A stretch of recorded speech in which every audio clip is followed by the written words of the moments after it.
The 49ers may be able to claw back an obscene amount of money from Brandon Aiyuk, who abandoned the football team. And I've run the numbers. Just wait until you see how the mechanism works, because that is one of the questions that everyone has been asking. First, though, happy birthday to the United States and congratulations on the back-to-back World War victories in 1918, 1945. Many more wins in other spheres, but shout out to the troops on this 4th of July. Also, shout out to the best 49ers 4th of July video that we have.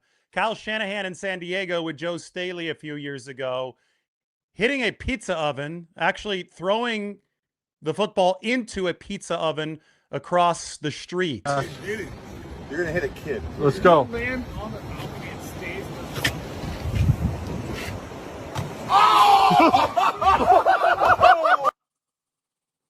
Kyle Shanahan, we got to get that off there. Kyle Shanahan nails the pizza oven across the street. Better than his throw at the Old Pro in Palo Alto during the Super Bowl. Maybe I can get that one up. Hold on. Let's find this. Yes, this is the TV at the Old Pro in Palo Alto. That's Andrew Luck. You could see him.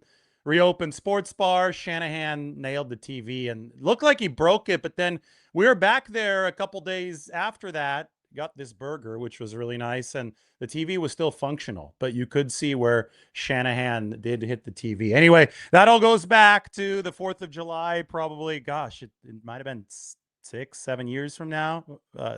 In the past, Kyle Shanahan hitting that TV, Kyle Shanahan hitting the pizza oven in San Diego. All right, article is up on the San Francisco Standard, and you can see it right here. This is the only place that I've seen online where we've actually delved into the numbers of how much money the 49ers can actually claw back from Brandon Aiyuk. Up to now, everybody has been talking about the Commanders and Brandon Aiyuk's unreasonable posts on social media, his very contradictory posts on social media. He is irrational. It doesn't make a whole lot of sense. I get that. And he's also bragged about taking nearly $50 million from the 49ers since he signed the contract in 2024. But the kicker here and the twist here is because Aiyuk abandoned the team.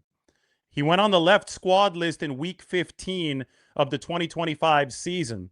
He violated his contract. We already knew that he had violated it prior to that when the 49ers voided the guarantees for 2026, but he violated it even more greatly to the point where the 49ers should have the ability, if they so choose, to try to claw back the money that they have already paid Brandon Aiyuk. So he's currently not making anything from the 49ers. The other day he said that they haven't paid him in 17 months. However, a couple weeks before that, Brandon Aiyuk said that the 49ers did pay him $50 million. So that's all that they actually have owed Brandon Aiyuk according to the terms of his contract. $48.1 million. He has confirmed over social media, although it's hard to trust what he is saying on social media, but he has confirmed over social media that the 49ers have indeed paid him that money. However, there might be an opportunity, and it appears there will be an opportunity for the 49ers to actually go after that money. And it looks like this. At the bottom, I'm going to have the total. It's currently hidden under the text title, but we'll get it right now. I want to explain how the mechanism works. So Aiyuk signed for a $23 million signing bonus in 2024. For salary cap purposes and also for recoupment purposes, if a team goes back and tries to get money away from a player, the signing bonus is prorated over 5 years. So 23 divided by 5 is $4.6 million. Aiyuk has said he's never going to set foot in the 49ers facility again. So that means that 2026, 2027, and 2028, all years over which the signing bonus was prorated, all of those would be eligible for the 49ers to grab back. So that's 4.6 million times 3. Plus, okay, now this is where it gets a little bit more complex. There's also 4.6 million of that $23 million signing bonus in 2025. Well, Brandon Aiyuk was placed on the left squad list in week 15. There are 18 weeks in the regular season. That is 15 out of 18 is about 83%. So he missed 17% of the season on the left squad list. So this is where we can get into prorations of prorations. $4.6 million is the signing bonus proration from 2025. But since Aiyuk was on the left squad list for 17% of it, the 49ers can take 17% of 4.6 million. And then there is the entire 2025 salary, which was about 24 million. They can take 17% of that. So you add these three together, and it's going to come out to about $18.6 million that the 49ers are potentially able to claw back from Brandon Aiyuk. Now, if they so choose, we don't know for sure if the 49ers will choose to do this yet, but this is an unprecedented situation, uncharted waters, as we say here. The Detroit Lions, for example, in the past, they have very infamously decided to go after signing bonus money that was not earned by Hall of Fame players. So when Barry Sanders retired, when Megatron Calvin Johnson retired, the Lions successfully went after, in Sanders' case, about $7 million. In Calvin Johnson's case, about $1 million. And they got that money back. It was prorated signing bonus money on years of the contract that happened post-retirement. Frank Ragnow, the interior offensive lineman of the Detroit Lions, he recently retired, and the Lions are also going after his money. The 49ers had a player named Chris Borland, a linebacker, who was a one-year guy for them in 2014, was a really good player for them in 2014, pick out of Wisconsin. So he signed a 4-year rookie contract, but then he retired due to health concerns.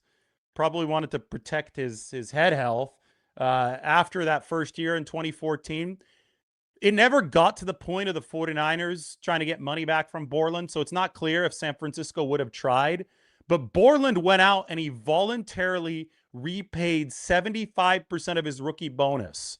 So that was $617,000 to the 49ers. And Chris Borland actually had a really interesting quote. And that quote I included in this article up on the San Francisco Standard. You should go check it out. We've pinned it up at the top of the comment section. Going to put it into the description as well. Borland said this: "To play 1 year, it's not a cash grab, as I've been accused of. I'm paying back 3/4 of my signing bonus. I am only taking the money that I have earned." Well, I don't expect Brandon Aiyuk to pay money back based on the social media posts, but he's only played 7 games. And the 49ers have paid $48.1 million for the 7 games that he played.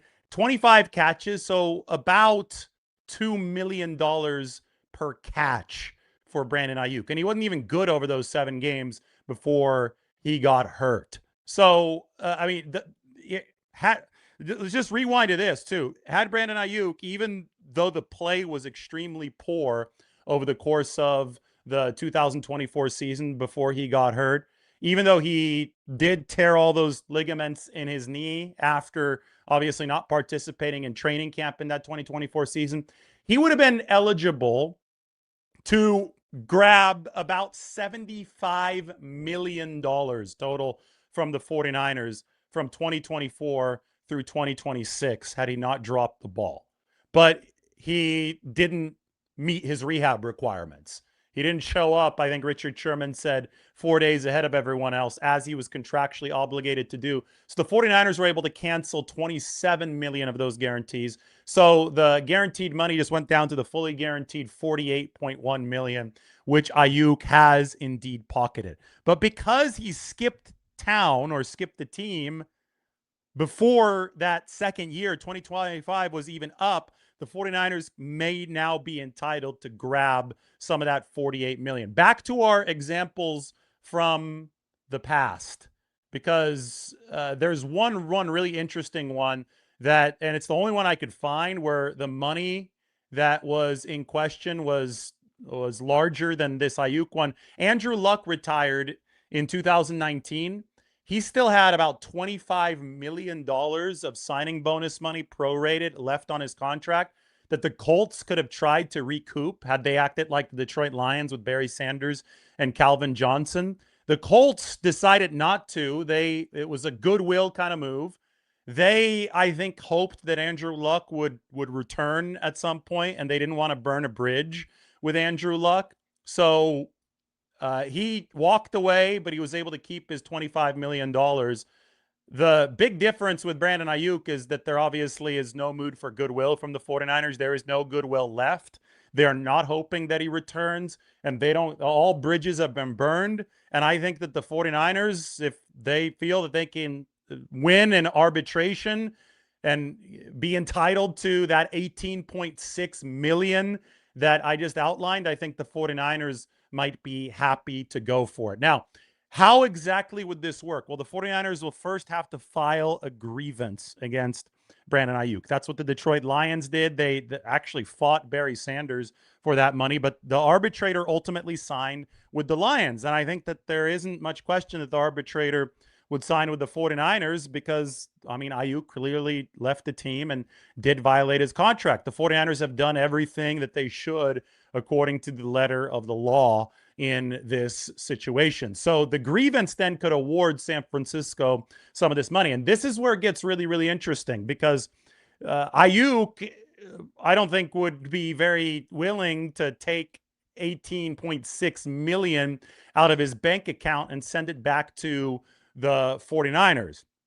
It's really, really hard to enforce the repayment of money that is already in somebody's bank account. But the NFL, because all payments go through the league's central processing system, would have different ways of enforcing the 49ers' potential collection.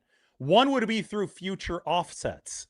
This is how players sometimes have to pay fines, how the league makes sure that they, actually do pay fines and other things.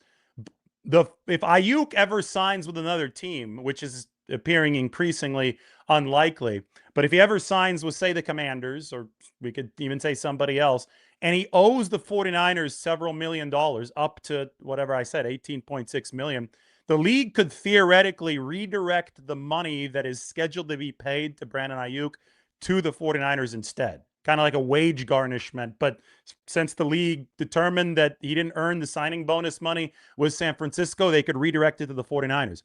Effectively, if this happens, creating a situation in which Aiyuk, even if he is offered the opportunity to play again, would be disincentivized from playing again because probably the vast majority of money that he makes would just go to the 49ers. This is what happens when you violate a contract in the NFL. Like it's extremely rare. I would say unprecedented because we've never seen a player walk away from a contract this large. But these teams protect themselves smartly from situations like this. Because if you have somebody just leave and try to create free agency, if that is indeed what Aiyuk is trying to do, it's what he says that he's trying to do, then that could be extremely damaging, not just for the team that handed out the contract, but for all future contracts given out across the league. So there has to be a mechanism for that to be dissuaded. And the mechanism that you see at play here is, well, the league processes all contracts, and the league, if an arbitrator rules that Brandon Aiyuk did not earn the signing bonus that the 49ers initially deposited into his account, well, the league can apply mechanisms that we've never seen before at this scale. The league could apply mechanisms to get that money back to the 49ers. At the very least, even if the money is not distributed to San Francisco, and this is more uncharted territory, so I'm not sure if this would happen, but this is speculation from me, the 49ers can potentially get salary cap credit even if the money never actually gets back into their bank account. So by that, I mean, say that Aiyuk doesn't voluntarily repay $18 million after an arbitrator rules in the 49ers' favor, if it gets to that. All this is hypothetical, right? But if it gets to that, say that he doesn't repay that money. Then say that he never signs again, so there's no way for the 49ers to have that money garnished and taken into their account. I think it's still possible for the NFL to issue the 49ers a salary cap credit that, although they wouldn't get the cash for it, they would get the cap space back that they've had to spend on Brandon Aiyuk. It's already been a massive win for San Francisco to have Aiyuk's guarantees voided for 2026. That has effectively opened up $27 million of salary cap space. And, you know, again, the math that I have done, and you can see right here, shows that if you follow this formula, 18.6 million more in potential salary cap space for the 49ers can open up. And, you know, we've never seen this mechanism tested, but I do think it would be possible for the 49ers to open salary cap space, even if getting the actual money back from Brandon Aiyuk is tricky. Now, the reason that this is important is because the 49ers are in a crunch for salary cap space over the long run, and unused salary cap space carries over from season to season. A lot of people only look at it as a one-year thing, and the 49ers have the most cap room in the NFL for 2026. But that's only 2026, and it's because they've deferred a lot of salary cap payments to 2027 and beyond. They only have about 30 players under contract for 2027, and they're already projected to be over that season's salary cap. So they're going to need to carry over a lot of space from 2026 to 2027. They will gladly, with open arms, welcome any salary cap credits they might get. And, you know, if you can get 10 to 18 million out of arbitration from Brandon Aiyuk, well, that money is going to help you build a team, probably even sign a couple more players in 2027 and beyond. So this is huge from the team building aspect, because what we saw is that Aiyuk got a hell of a contract.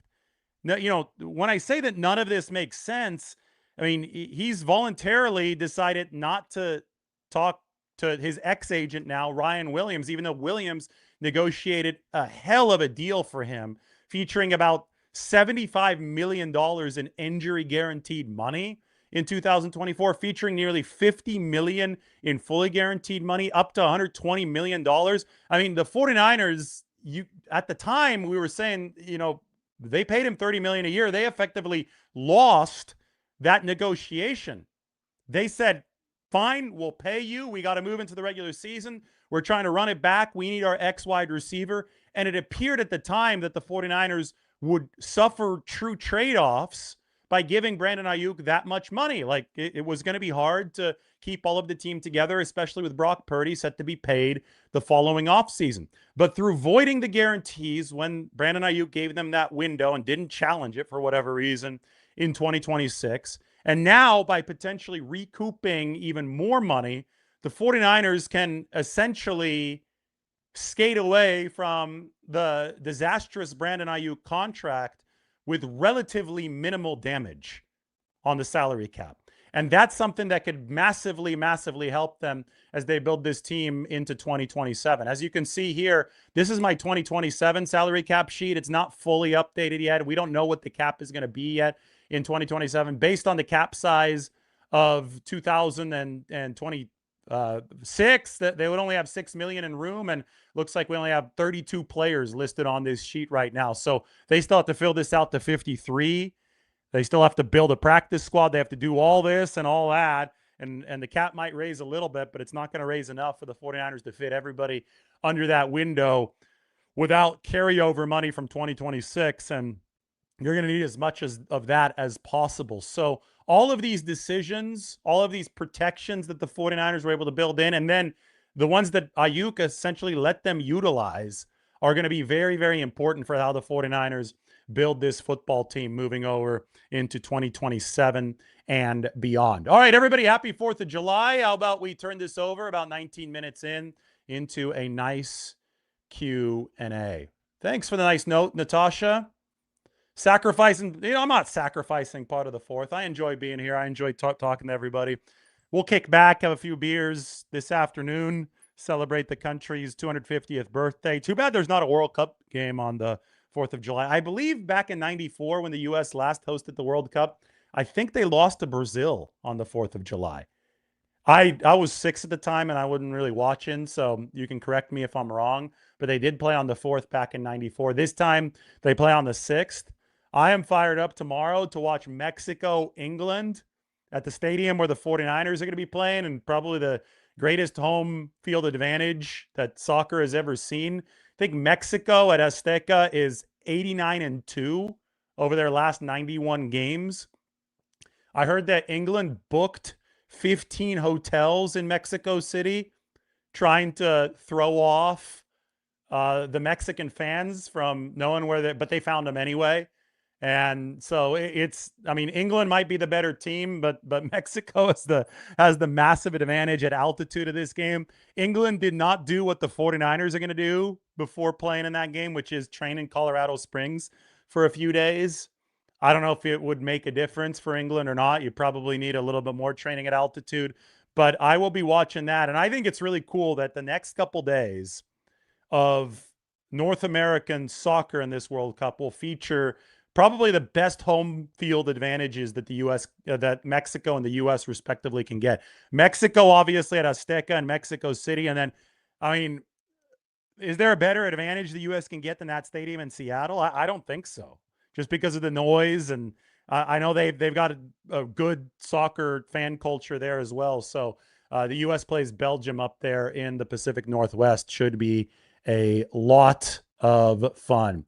Morocco and Canada right now. Cool. All right, let's go back to talk about the real American football since it is the 4th of July. Any questions are welcome. I got my matcha on a hot day out here.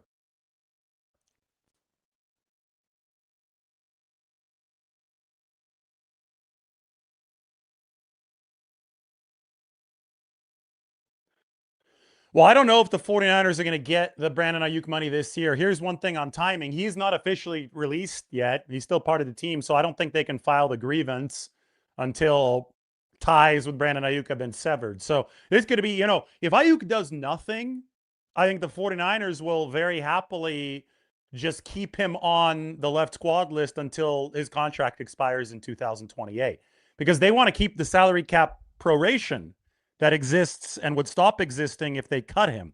So if nothing happens and Aiyuk never applies for reinstatement and is just sitting in the background posting crazy stuff on Instagram, they may not try anything until 2028. So the timing here might really depend on when ties are formally severed with Brandon Aiyuk. And really, there's no way to know when that's going to happen at this moment, just because this situation has been so unprecedented and I think so irrational when you're looking at the action from Brandon Aiyuk's side.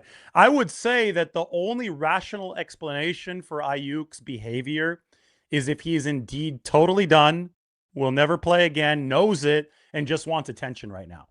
That's the only way that we could rationally explain Brandon Aiyuk's behavior, or that's the only way that we can assign rational motive behind some of this stuff, because otherwise it's just a bunch of contradictions and he's not actually doing what would be necessary to return to the NFL. He's talking a lot about it, but he's not doing it. And the only step forward for him right now in that regard would be to apply for reinstatement through writing.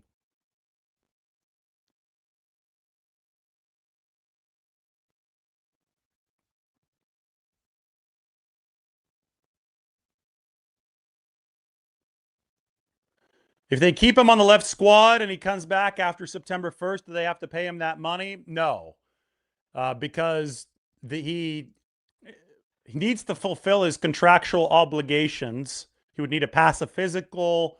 That's part of your contractual obligations. And he would have needed to actually attend training camp. He has already breached this contract to the point where he can't try to find some kind of loophole to sneak back in and get paid.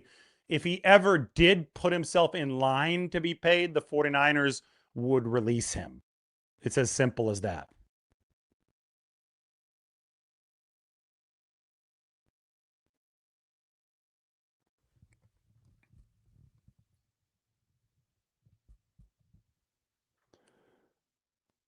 Yep, no incentive for the team to do anything at the very moment. It is the 49ers are happy to be at a total standstill right now until Aiyuk forces them to behave differently.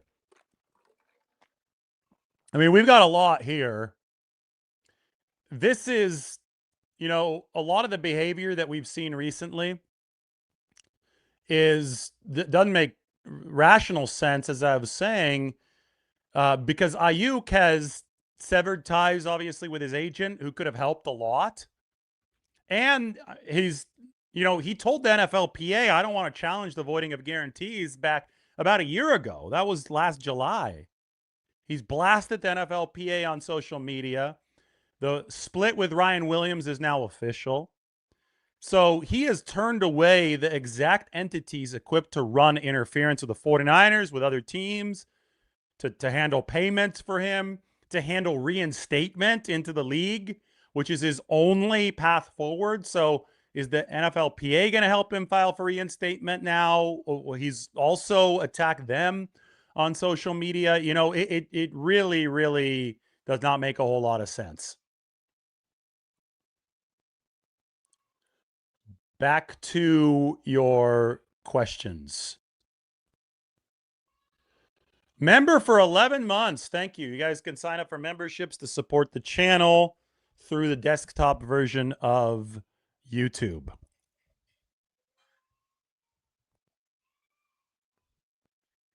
I think a lot of people are speculating about tampering, but I don't think that there is tampering happening here with Brandon Aiyuk. Brandon Aiyuk can talk about the Commanders all that he wants.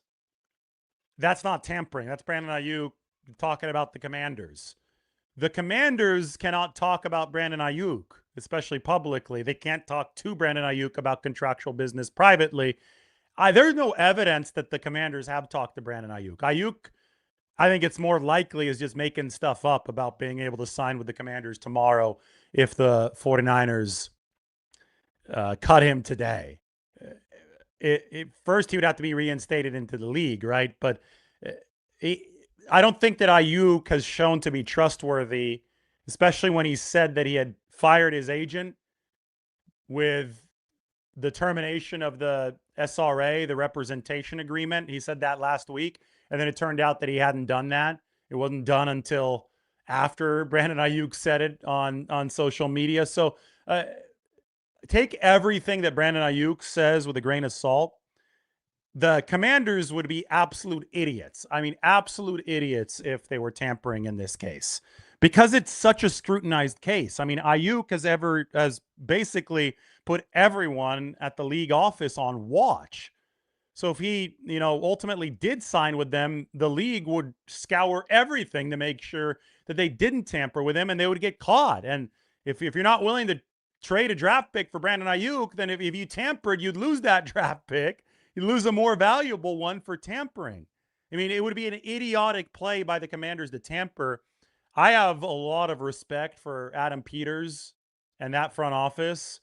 And to suggest that they would be that dumb in this scenario is very, very far-fetched to me. So no, I don't think that this is a tampering situation.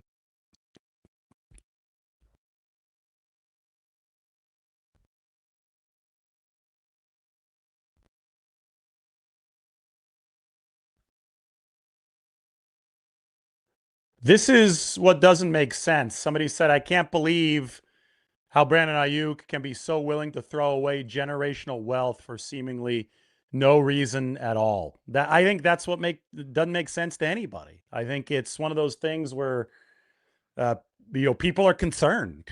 I think John Lynch, who knows if this was even true, but Brandon Aiyuk was on his Instagram story saying that John Lynch came to his house. I'm guessing that was last fall when Aiyuk was still in the Bay Area.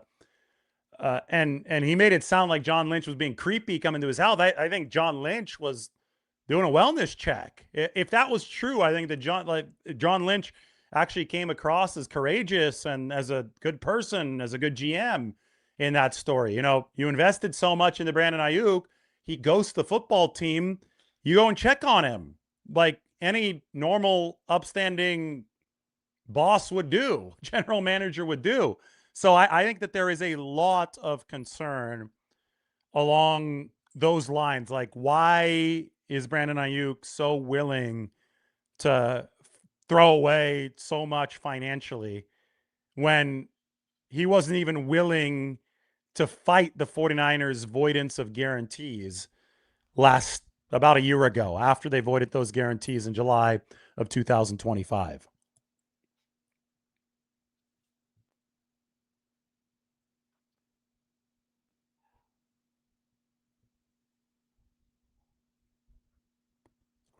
All right, any questions? It's 4th of July. Should be a festive mood here. We could talk about anything 49ers. We're in the middle of the dead period. But even on a holiday, give you some good content, give you a nice show, answer some of your good 49ers questions.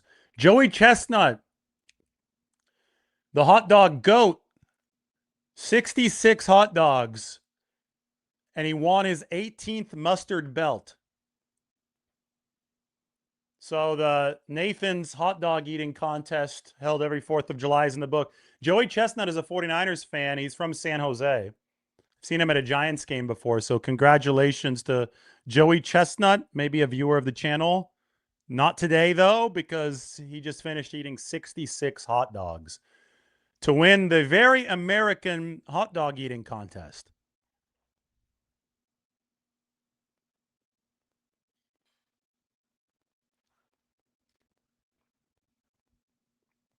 No, Dave, nobody said that whatever Lynch does is perfect and whatever Aiyuk does is wrong.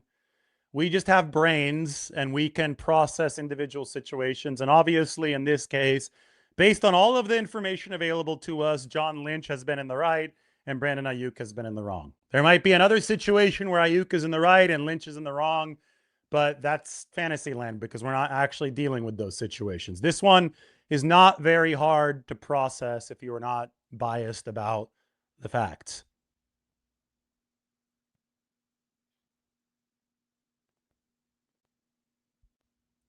I did not know that the 1994 Brazil World Cup team stayed in Los Gatos. That's cool. Good knowledge.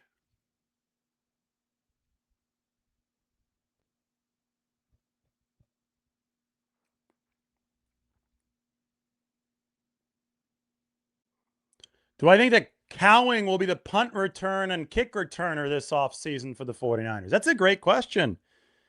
You know, Watkins did it in college too, punt returning, but Cowing is probably the favorite. I think, punt returners, you generally go with a shorter, shiftier player. I think Cowing's got a lot of straight line speed, but he's more of the punt return type that you'd expect back there. So I think he's probably the leader in the clubhouse for the 49ers for that job. However, we haven't seen him for a prolonged stretch on the field, even on offense for San Francisco. So I do wonder if they've got any backup plans brewing. Last year, they traded for Sky Moore at the end of the preseason.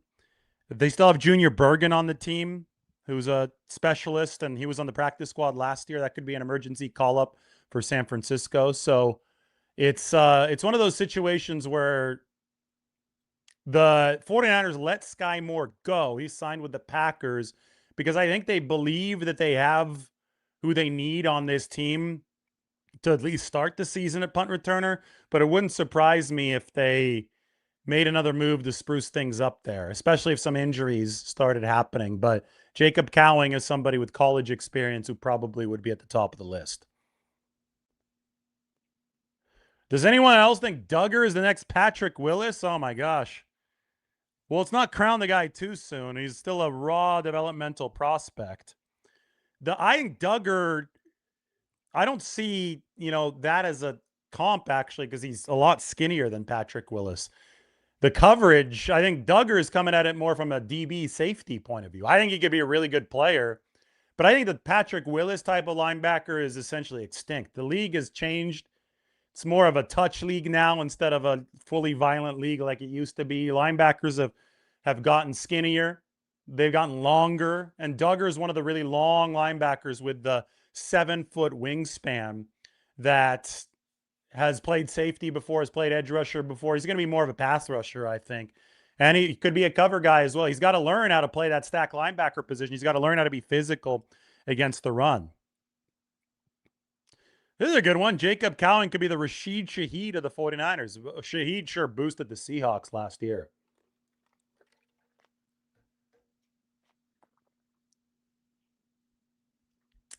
That was a big pickup, not only for the offense, but for the special teams of the Seattle Seahawks.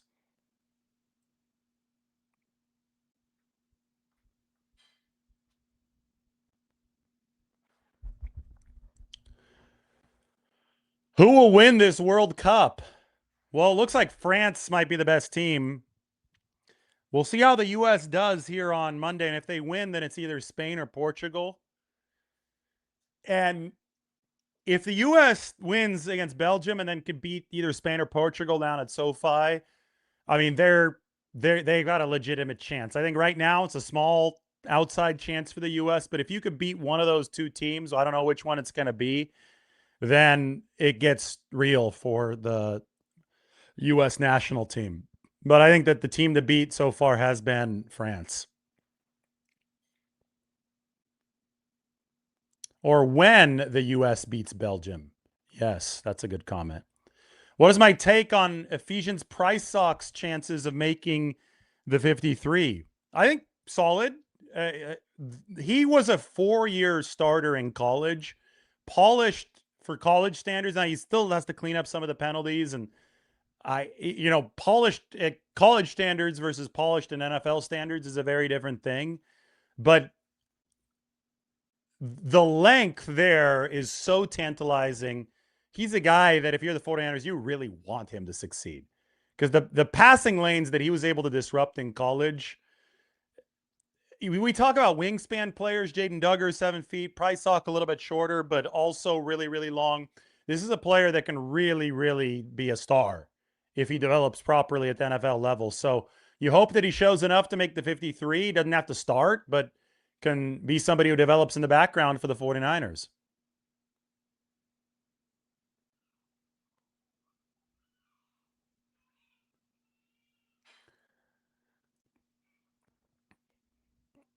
All right, guys, any more questions? Let's see what Mike is saying over on our chat. Mike is not saying anything, so nothing has come up.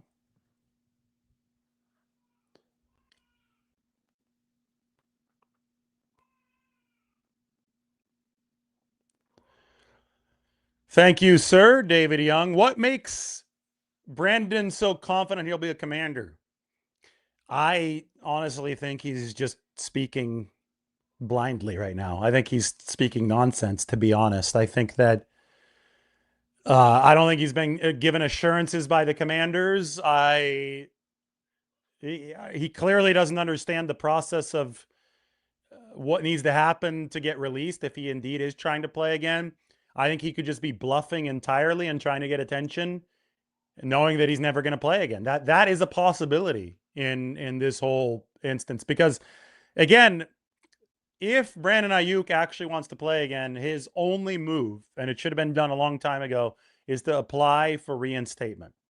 Instead of applying for reinstatement, he has cut contact and eventually severed ties with his agent. He has not heeded the NFLPA's advice. He has attacked the NFLPA. He's done everything but apply for reinstatement. And when you haven't performed any of the actions necessary to actually reach the outcome that you say is the desired outcome, I'm not really going to be trusting of your words, which include the words stating your desired outcome. So he might say that he wants to sign with the Commanders and that he's going to sign with the Commanders and act like he's confident about it. But because he hasn't taken any of the actions to actually make that happen, I'm not going to be the fool that believes that until there's action backing it up, which is why I keep on saying, show me a football workout video. He might have started to get a little bit closer the other day, which is why we did that video talking of, he was running back and forth. His son looked like he was in the video, but he hadn't actually done it. We've gotten a soccer video. We haven't gotten a football video. So, I don't even know if he's training for football. Like I would love to see some of that, but I'm going to be skeptical up until I do.